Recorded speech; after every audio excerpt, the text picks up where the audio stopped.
Roho Mtakatifu, rejesha uhai kwenye maisha yangu. Roho Mtakatifu arejeshe nini? Arejeshe nini? Uhai. Kwenye nini? Maisha yangu. Yes. Unaweza ukajiuliza, sasa Roho Mtakatifu anarejeshaje uhai? Uhai unarejeshwaje kwenye maisha yangu? Mbona mimi niko hai? Mbona sijafa?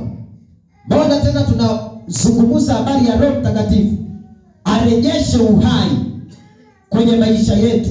Mbona mimi sijafa? Mbona mimi niko hai? Inawezekana kabisa wewe hujafa, uko hai, lakini kwenye ulimwengu wa roho kuna baadhi ya vitu vimekufa. Sema amen. Amen. Unaona hiyo vitu eh? Unaona hiyo picha? Roho Mtakatifu arejeshe nini? Uhai kwenye maisha yako. Na nikasema nikizungumza kwa habari ya uhai, sizungumzii uhai wa kimwili tu. Nazungumzia uhai wa kiroho. Hebu sema uhai wa kiroho. Uhai wa kiroho. Sema kwa nguvu. Uhai wa kiroho. Uhai wa wapi? Yes. Kwa hiyo ninapoongea au ninaposema Roho Mtakatifu rejesha uhai kwenye maisha yangu, inawezekana ukapata maswali. Mbona mimi sichafa? Inawezekana wewe uchafa katika mwili, lakini kwa jinsi ya roho kuna vitu ambavyo vimekufa, havina uhai tena. Sema amina. Amen. Uchumi wa mtu unaweza ukakosa uhai. Ndoa ya mtu inaweza ikakosa uhai. Huduma ya mtu inaweza ikakosa uhai. Karama uliyopewa inaweza ikakosa uhai. Uchumi wako unaweza ukakosa uhai. Biashara yako inaweza ikakosa uhai. Na ikikosa uhai ni lazima iwe na inayumba tu, haieleweki. Kwa sababu gani? Hakuna uhai. Sema kwa jina la Yesu. Kwa jina la Yesu. Roho yoyote iliyoondoa uhai kwenye uchumi, uhai kwenye biashara, uhai kiroho, kimaisha, hiyo roho iniachie. Sema iniachie kwa jina la Yesu. Uhai unaweza ukaondolewa kwenye vile umsifu Mungu kwa sababu ndani yako kuna uhai. Kinachosababisha upige hatua kiroho na kimaisha kwa sababu ndani yako kuna uhai. Sasa adui akiondoa ule uhai wa kiroho ulionao, hauwezi kupiga hatua kwenye uchumi, hauwezi kupiga hatua kwenye biashara, maono yako hayawezi kukamilika, hauwezi kupata kibali kwenye eneo lolote, mahusiano yako na Mungu lazima yataharibika. Kwa nini? Adui akiondoa uhai. Sema leo. Sisi ndoa uhai, hauwezi kuwa na shauku, hauwezi kufunga, hauwezi kumtafuta Mungu katika roho na kweli. Ni lazima uhai wa kiroho urejeshwe ili uweze kuomba, ili uweze kumtafuta Mungu. Wakati mwingine kuna baraka haiwezi kuja kwenye maisha yako kwa sababu hakuna uhai. Ni lazima uhai urejeshwe ili baraka ziambatane na wewe, mafanikio yaambatane na wewe. Lakini uhai ukiondolewa, kila kilicho mbele yako ama kilicho ndani yako ni lazima kitakufa. Kwa nini? Hakuna uhai. Sema amina. Amen. Iliondoa uhai kwenye uchumi wangu, ndoa yangu, kazi ni kwangu, biashara ni kwangu. Sema ule uhai inaurejesha. Wewe ni mfanya biashara lakini hauoni wateja kama zamani. Roho Mtakatifu ameondoa uhai. Biashara imebaki ipo, imejaa vile vile, lakini wateja hawaeleweki. Unasema labda mzunguko wa biashara umekuwa ni mdogo. Mzunguko wa biashara sio mdogo, kwa sababu kuna baadhi ya watu wanafunga hesabu zao vizuri, lakini hesabu yako haifunge vizuri, kwa sababu adui ameondoa uhai kwenye hiyo biashara. Maana yake ilishakufa mwaka mmoja uliopita. Wewe unaiona ipo, uhai hamna tena. Ndio maana Roho Mtakatifu ni lazima arejeshe uhai. Kuna baadhi ya watu wapo kanisani, wana huduma nzuri, lakini adui alishaondoa ule uhai kwenye eneo la kiroho. Kwa hiyo kama anaimba kwa mazoea, kama anamtolea Mungu anatoa kwa mazoea, kama anafanya ibada kwa mazoea. Kwa nini anafanya ibada kwa mazoea? Kwa sababu ndani yake kiroho hakuna uhai. Uhai wa kiroho umeondolewa.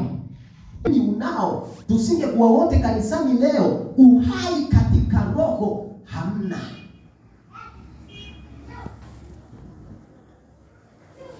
Ndio sababu wakati mwingine unaweza ukafanya biashara inasuasua. Ndio sababu wakati mwingine unaweza ukafanya huduma inasuasua. Ndio sababu wakati mwingine kuna mambo hayakai sawasawa, yanasuasua. Kwa sababu gani? Watu kiroho hawana uhai tena. Kwa miili ndio imebakia. Kuja kwenye ibada sio ishu. Uhai wa kiroho upo. Ishu sio tukuone. Kwa sababu kukuona haitoshi. Kuna zaidi ya kukuona. Je, una uhai wa kiroho? Mtu mwenye uhai wa kiroho, kuna vitu hawezi ukamlazimisha kufanya, kwa sababu ndani yake kuna uhai. Alazimishwi kufanya vitu. Uhai. Hana maana vita, lakini uhai upo. Hata kama anasuiliwa, lakini ule uhai upo. Hata kama wanapingana na yeye, lakini ule uhai upo ndani yake. Kwa hiyo ule uhai ndio unaomsaidia yeye kusonga mbele. Ule uhai ndio unaosababisha mabadiliko yanatokea kwenye maisha yake. Lakini ukiona kanisa lolote uhai umeondoka kwenye hiyo madhabahu, kwenye hiyo kanisa, watu hawawezi kubarikiwa. Maisha ya watu hayawezi kubadilika. Hawawezi kupiga hatua. Hawawezi kufunga na kuomba. Hawawezi kujitenga na kutafuta uso wa Mungu. Kwa nini? Kwa sababu ndani yao ule uhai wa Roho Mtakatifu umeshaondolewa. Wanapumua tu kwa neema. Ndoa zinakuwepo tu kwa neema. Wewe kuto kugombana na mume wako, usifikiri ndoa yako eti ndio ina amani. Inawezekana mgombani, unapeleka maji vizuri, unamfulia vizuri, lakini adui ameondoa uhai kwenye ile ndoa kiroho. Uhai ushaondolewa zamani sana. Wewe upo tu maskini ya Mungu, huna hata ufunuo mwingine wa kusema jamani, mbona hii ndoa? Mbona hii ndoa? Yaani huna ufunuo. Inabidi Mungu akupe ufunuo. Amen. Ili uelewe, ili ujue, ili utambue. Ndio maana sisi tunaweza tukaandaa ujumbe na tunasema huu ujumbe ndio nimetengeneza tangazo na ujumbe nimesha uposti, lakini Roho Mtakatifu ananijia tena, ananiambia sikiliza mwanangu, achana na hii habari unayotaka kwenda kuwapelekea watu. Hebu peleka hii habari nyingine.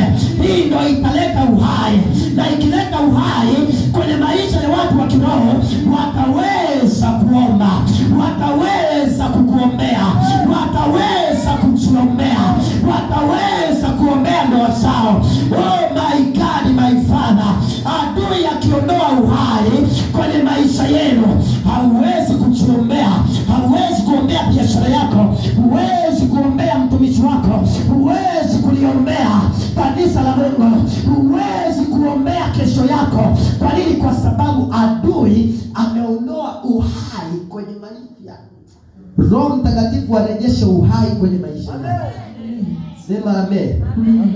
Sema amen. Amen. Wewe unafikiri kwa nini watu wanatafuta Mungu? Leo anakaa hapa anaona hamna Mungu. Leo anaenda hapa anaona hamna Mungu. Leo sio anamtafuta ndani anaona hamna Mungu. Leo anaenda, sikiliza, huwezi ukapita kwa watumishi 30 wote hawana Mungu. Inamaanisha ule uhai ndani yako, uhai wa kiroho ulishaondolewa zamani. Kwa hiyo adui akaingiza kitu kingine, na ile roho aliyoingiza adui ni ya kuua maisha yako ya kiroho, ni ya kuua biashara zako, ni ya kuua maono yako, ndoto zako au kazi zako. Kwa hiyo kwa sababu ile roho ni ya kuua, ndio maana adui anakuonyesha kwamba hapa kwenye hii madhabahu hakuna uhai. Ngoja nikupeleke sehemu yenye uhai. Anakupeleka sehemu nyingine, na ile sehemu hautadumu. Unasema hata hapa bado sijaona uhai.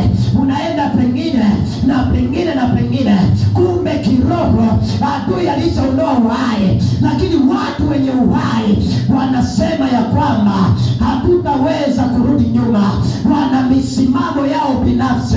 Na mwambie Roho Mtakatifu arejeshe uhai, na ule uhai ubadilishe maisha ya kiroho na kimwili. Amen. Sema amen. Amen. Sema amen. Amen.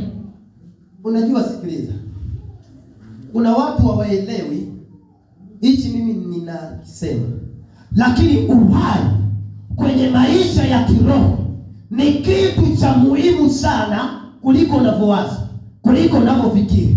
Na kuna baadhi ya watu wanaishi hapa duniani kwa neema, lakini uhai wa Roho Mtakatifu ndani yao ulishaondolewa zamani. Na uhai ukiondoka, hamna kitu inabaki. Ndio maana nimekwambia jaribu kuziba pumzi. Unaona unashindwa kuhema, unaona kama vile unateseka. Ndivyo maisha yako ya kiroho yalivyo. Uhai umeshaondolewa na adui. Kwa hiyo hauelewi, haufuatilii mambo ya ibada, haufuatilii kabisa. Kwa nini? Uhai wa kiroho ulishaondoka. Na kwa sababu adui ameondoa ule uhai wa kiroho, amekuacha jinsi ulivyo. Maisha yako hayabadiliki. Kuna vitu unafanya kwa kung'ang'ana. Kwa sababu gani? Ule uhai ulionao ndani yako adui ameondoa. Sema kwa jina la Yesu. Kwa jina la Yesu. Roho Mtakatifu, nirejeshe uhai kwenye maisha yangu ya kiroho. Sema amen. Maisha yako ya kiroho yanahitaji uhai, na uhai ukirejea kwenye maisha yako ya kiroho, kuna vitu vilikufa vinafufuka. Kwa nini vinafufuka?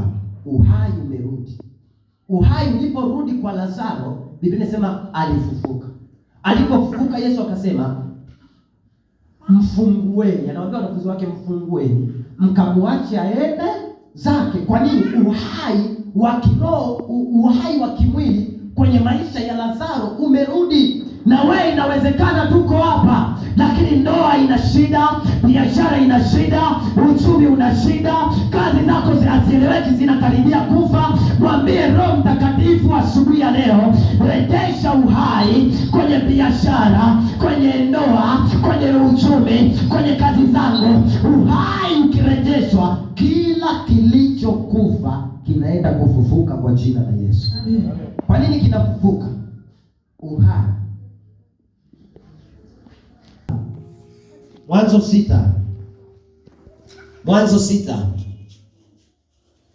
Inawezekana wewe unaona uko salama, kumbe adui ameondoa uhai. Mwanzo 6:13.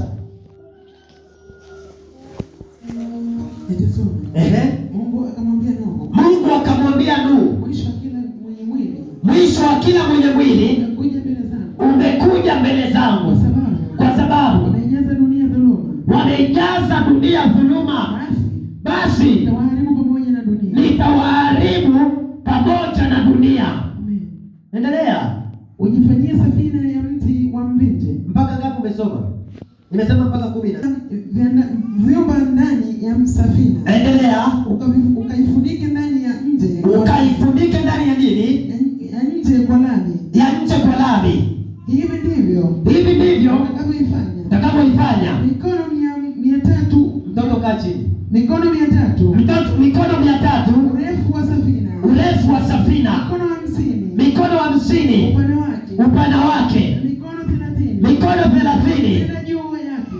kwenda juu yake. Uifanyie safina mwangaza. Uifanyie safina mwangaza. Uimalize juu kiasi cha mkono mmoja. Endelea. Ukautie mlango wa safina katika ubavu wake. Endelea. Ukaifanyie dari 3. Ukaifanyie dari 3. Ya chini ya pili. Na ya 3. Na ya 3. Natazama. Nitaleta gharika ya maji juu ya nchi. Nitaleta gharika. Angalia. Anasema nitaleta gharika ya maji juu ya nchi. Niharibu kila kitu chenye mwili wa pumzi. Niharibu kila kitu chenye nini? Chenye mwili na pumzi ya uhai. Chenye mwili na pumzi ya uhai. Kisiwepo chini ya mbingu. Gharika inaharibu kila kitu chenye pumzi ya uhai. Mungu anasema ataleta gharika, na hiyo gharika itaharibu kila kitu chenye pumzi ya uhai. Uchumi wako umefanikiwa kwenye eneo la uchumi kwa sababu kuna uhai. Umefanikiwa kwenye ndoa kwa sababu kuna uhai. Umefanikiwa kwenye huduma kwa sababu kuna uhai. Lakini gharika ikija inaharibu kila kitu chenye pumzi ya uhai. Huyu ni Mungu anasema.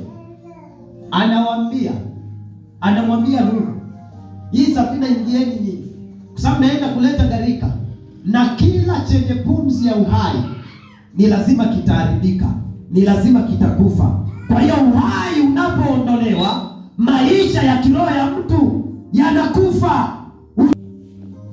Kutoka 4:19 soma.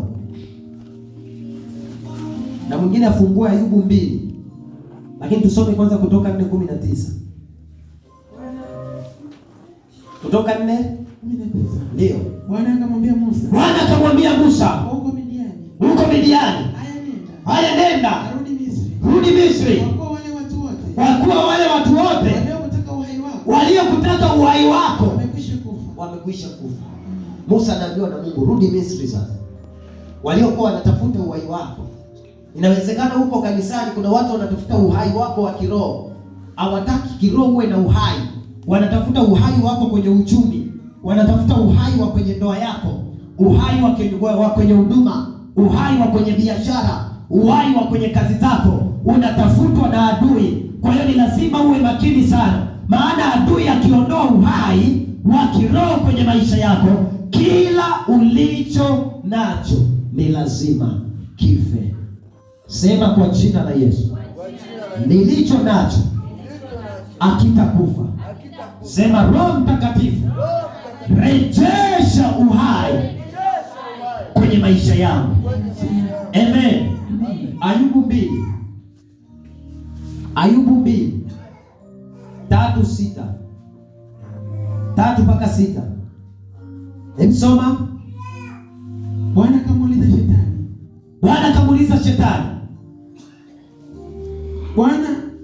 Mstari wa 3.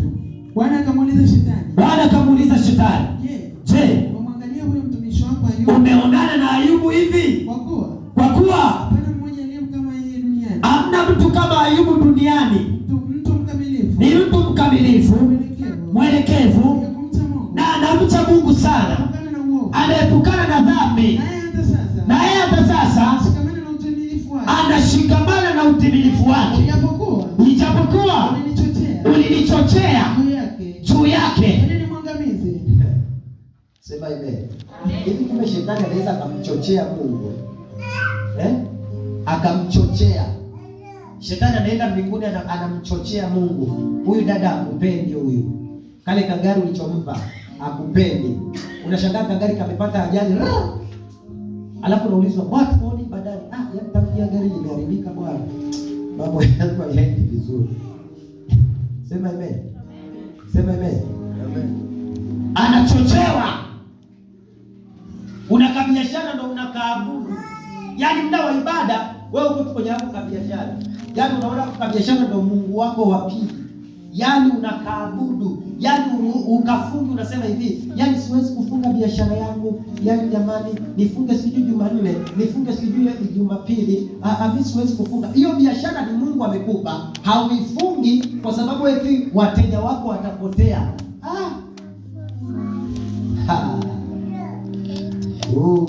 Shema kayanda. Wewe madhabahu, yeyote aliyepata biashara kupitia hii madhabahu na haifungi biashara yake kwa ajili ya kuja kumwabudu Mungu, anaiabudu biashara ndo Mungu, ife. Mimi nimeongea na madhabahu, sijaongea na mimi. Mimi nimeisemesha hii madhabahu. Yeyote aliyepata biashara kupitia hii madhabahu na akaona biashara yake ni muhimu kuliko Mungu, ife. Neno la nabii ni sheria, na ndivyo itakuwa. Sema amen. Amen. Hiyo sawa. Soma tena. Shetani akafanyaje? Bwana akamuuliza Shetani. Bwana anamuuliza Shetani, je, umemwangalia huyo mtumishi wangu nani? Ayubu. Kwa kuwa hapana mmoja aliye kama yeye duniani, mtu mkamilifu na mwelekevu, mwenye kumcha Mungu na kuepukana na uovu. Naye hata sasa anashikamana na utimilifu wake, ijapokuwa ulinichochea juu yake nimwangamize. Angalia Mungu anamwaga sifa kwa Ayubu, sifa kwa Ayubu, lakini Mungu anamwaga sifa nyingi kwa Ayubu, na Shetani anamwambia hamna, hicho unachokisema wewe sio kiko kwenye moyo wa huyu mtu. Yaani unachokizungumza na moyo wa huyu mtu ni vitu viwili tofauti. Sikiliza nikwambie. Yaani inawezekana wewe unakuja kwenye ibada kila siku, kwenye maombi kila siku, yaani Mungu anajisifu. Mungu anasema, yaani mtoto wangu yaani ananipenda, ananiabudu. 26 mpaka 28. Soma Mwanzo 1:26 mpaka 28. Andika hizo maandiko zitakusaidia. Mungu akasema, na tumfanye mtu kwa mfano wetu, kwa sura yetu, wakatawale samaki wa baharini na ndege wa angani na wanyama wa nchi yote pia na kila chenye kutambaa kitambaacho juu ya nchi. Mungu akaumba mtu kwa mfano wake, kwa mfano wa Mungu akaumba mwanadamu. Anamuumba mwanaume na mwanamke aliwaumba. Mungu akawabariki. Akawaambia, zaeni muongezeke, mkaijaze nchi na kuitiisha, mkatawale samaki wa nini? Wa baharini na ndege wa angani na ndege wa angani. Endelea. Na kila kiumbe chenye uhai kiendacho juu ya nchi. Kila kiumbe chenye uhai. Kila kiumbe chenye nini? Chenye uhai. Zaeni mkaongezeke, mkaijaze nchi na kuitiisha. Naomba nikuulize, hivi kama hakuna uhai kwenye maisha, unaweza ukawa na watoto? Unaweza ukawa na familia? Kama hakuna uhai kiroho, baraka zinaweza zikazaliwa kwenye biashara yako, zinaweza zikazaliwa kwenye uchumi, kwenye kazi. Ndio maana anatoa maelekezo, anasema aliwabariki. Mwanzo 2:7-17.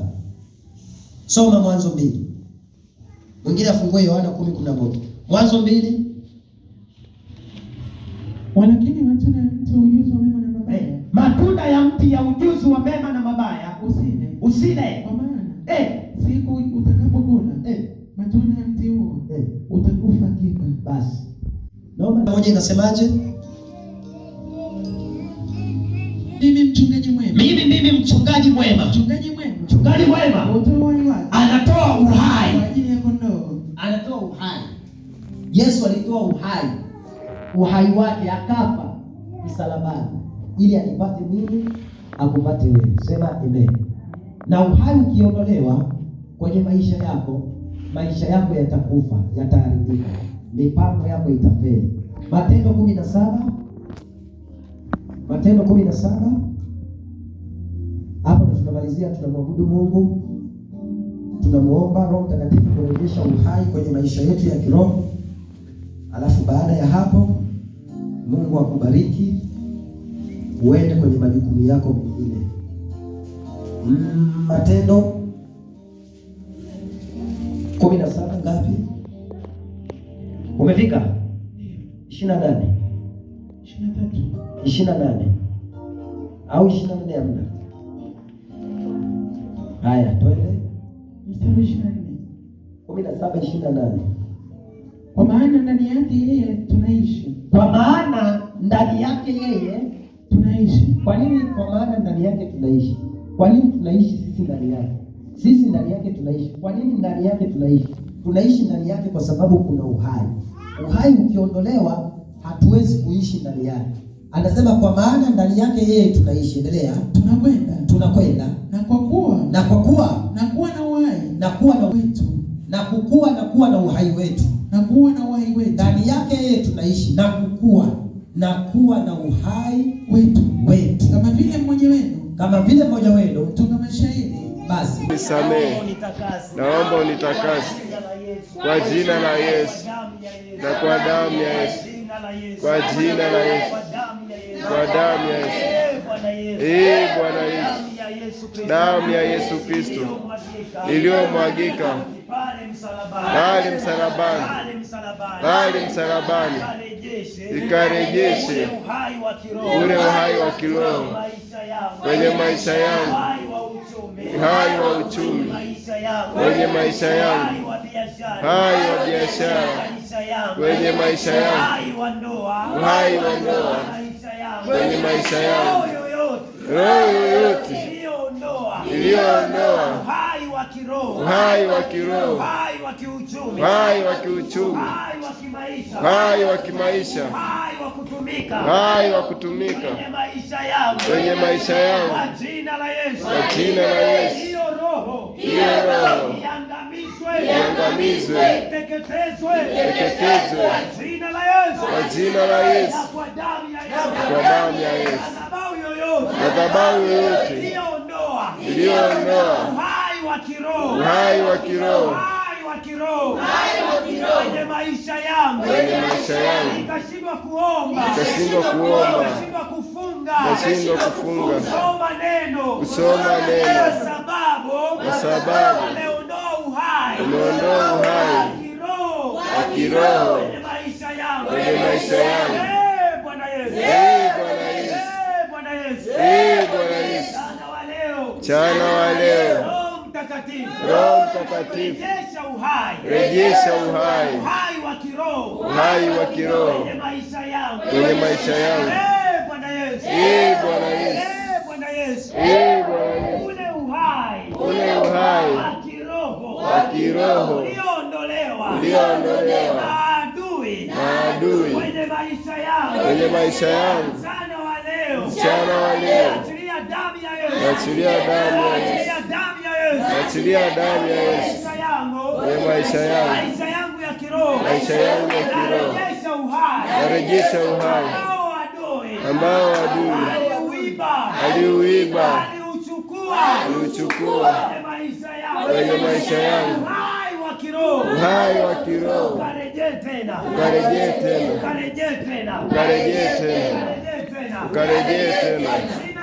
kwa jina la Yesu, na kwa damu ya Yesu. Roho Mtakatifu, nipe neema ya kuomba tena, nipe neema ya kusoma neno tena, nipe neema ya kufunga, nipe neema ya kufanya ibada, kupenda ibada kwa jina la Yesu na kwa damu ya Yesu. Ule uhai wa kiroho ulioondolewa kwenye maisha yangu, mchana wa leo, kupitia damu ya Yesu,